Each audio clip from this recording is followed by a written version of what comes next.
பாஜக முன்னாள் மாநில தலைவரான அண்ணாமலை அவர்களுக்கு தேசிய அளவில் முக்கிய பொறுப்பு வழங்கப்படும் அப்படின்னு உள்துறை அமைச்சரான அமித்ஷா திட்டவட்டமாக சொல்லியிருக்காரு.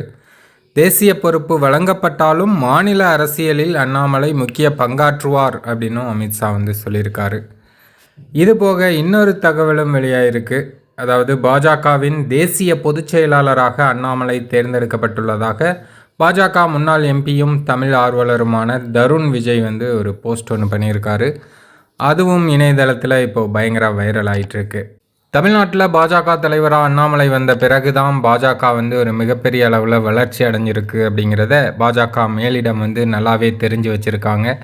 அதனால தான் பாஜகவில் அண்ணாமலைக்கு மிக முக்கிய பொறுப்பாக பாஜக தேசிய பொதுச் செயலாளராகவே அவருக்கு பதவி கொடுக்கறதுக்கு தயாராக இருப்பாங்க போல்.